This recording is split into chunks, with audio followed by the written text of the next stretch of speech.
This Torah class is brought to you by TorahAnytime.com.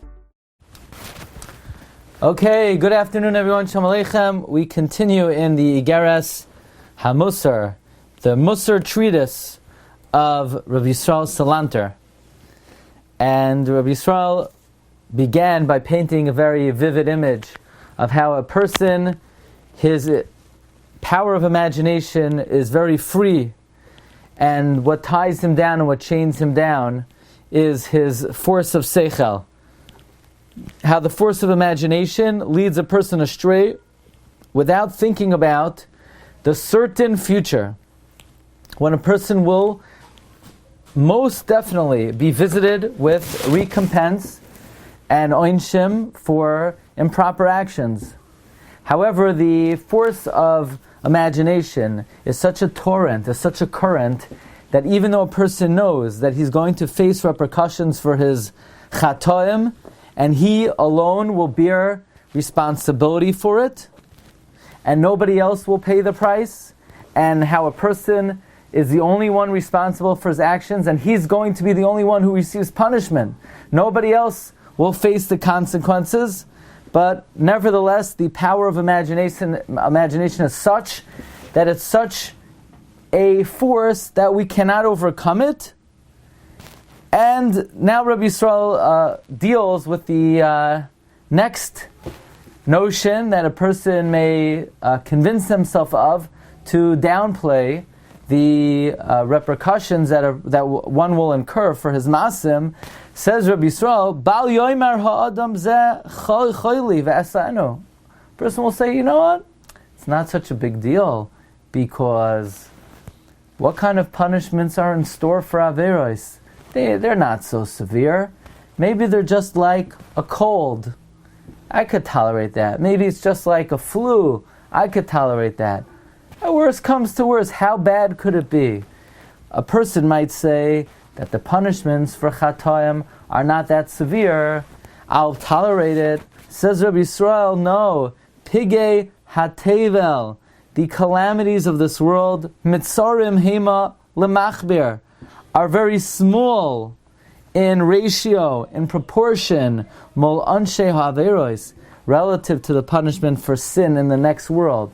Don't think, I have a high tolerance for pain, I'll take it on the chin, I'll sin and I'll deal with it. No, any calamity that one has ever heard of is insignificant, inconsequential, almost negligible, relative to the repercussions of the world to come.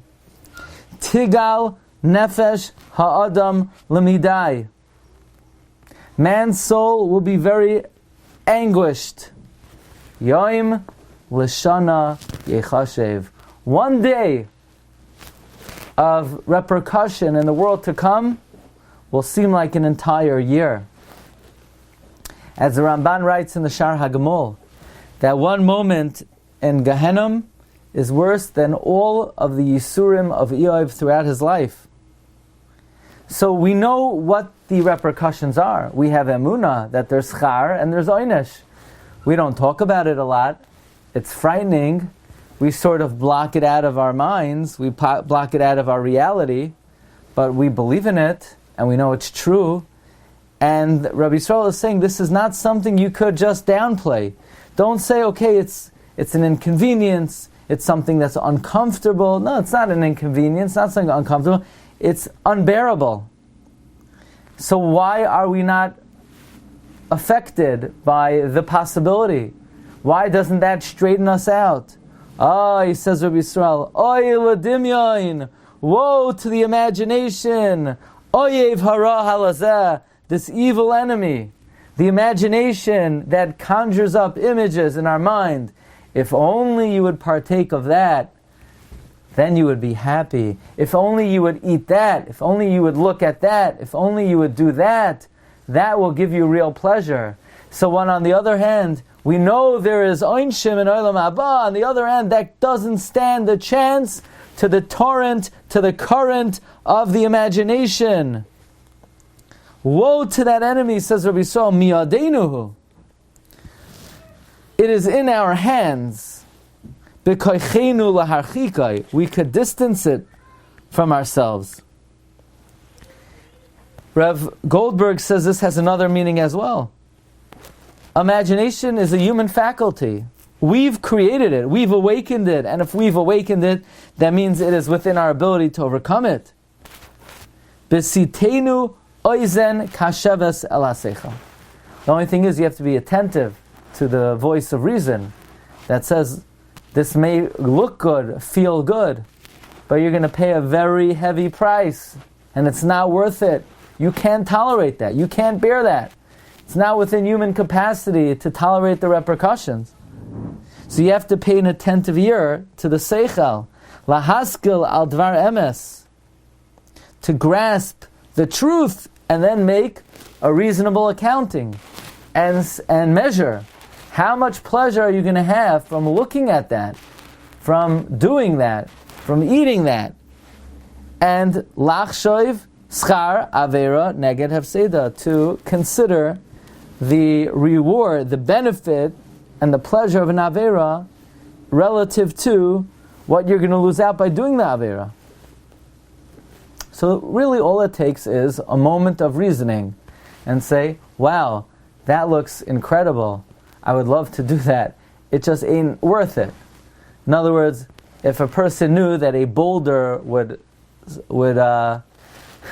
fall on them and render them non-existent, then as good as the thing looks, they're not going to do it. In other words, if they knew they were about to be HaKadosh Baruch Hu had Har Sinai over their head, and it would fall on them and turn them into flat Stanley in a moment, they would never do what they're about to do. They wouldn't get angry, they wouldn't look, they wouldn't do. So what kind of decision is this? Why are we always prey to the Yetzer Hara when we know we believe in the repercussions? And all it takes is a simple accounting and a simple cheshbon. So why do we fall prey? The answer is the imagination is such a power, is such a force, that it transcends, it overcomes any reasonable thoughts, any reason, because the imagination is emotional. And withdrawing from sin is merely intellectual. And your mind is no match for your emotions. So yeah, you see something looks enticing, and the Yetzer Hara says, you really gotta look, it's mamish geschmack. And you know that there's punishment. So why in the world would we do it? The answer is, it's the power of the imagination. Says Rabbi Yisrael, Manasa, what could we do? Hadimyon nachal shoitef. The imagination is a roaring river. V'haseichel yitba, and the intellect drowns. So what do you do if there's a raging river? You need a boat. Unless we make a travel in a boat. And what is the boat to save oneself from the torrent of the imagination? The boat is hirigshas hanefesh, is the stirring of the soul, the awakening of the soul, the saras haruach, and the arising and arousing of the spirit. In other words, Rabbi Yisrael is now alluding to one of his main theses in the world of Mussar. And that is, Rabbi Yisrael is telling us, let's say for example, person knows they shouldn't get angry, person knows they shouldn't look at something inappropriate, person knows they can't eat certain things, and yet people do it, even though they know it's wrong. How is that? They believe there's punishment in the next world, they heard there's a fire over there, so what kind of calculation is that?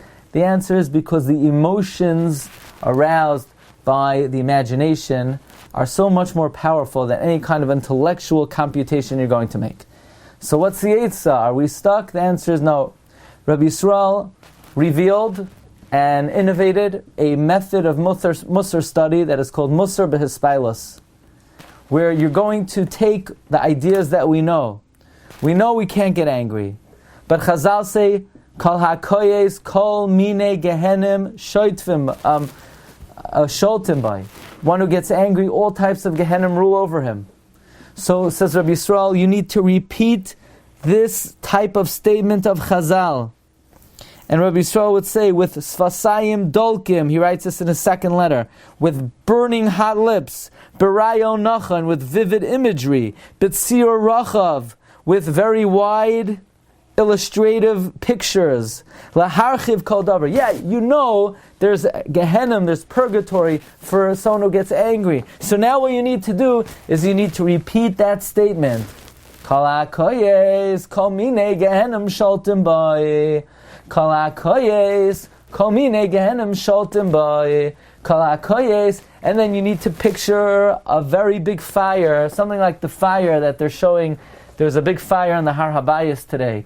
One of the Arabs, they were throwing fireworks and it caught onto the tree on the Temple Mount. The whole thing was blazing. So think about that kind of fire, which will be the destination of those who allow anger to get the best of them. And you imagine that, and you imagine that, and you imagine that today, and then tomorrow, and then the next day.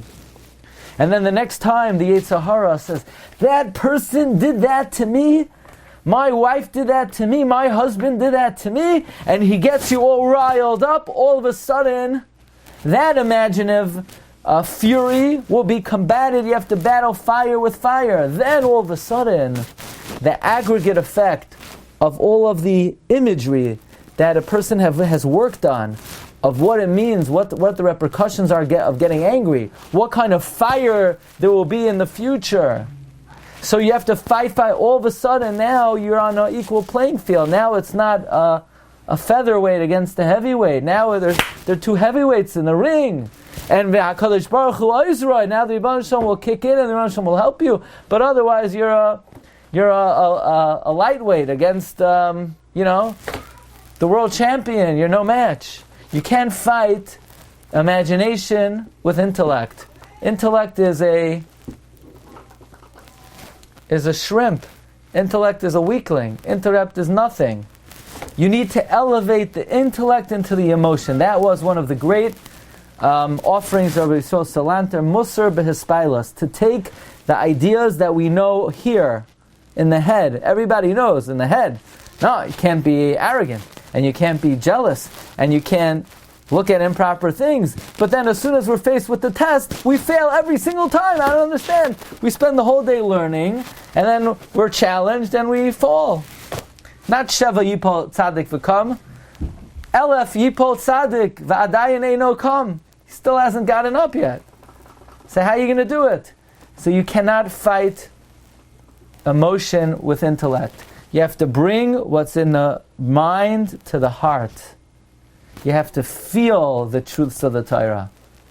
Gedola Deya, you have to feel it. When you feel it, now we're talking. Now we could battle. Now you've entered the battlefront. Okay, Rabbi Say, thanks for joining today. Wish everybody bracha v'hatzlacha. Have a great day. Yaakov, how you doing? You've just experienced another Torah class brought to you by TorahAnytime.com.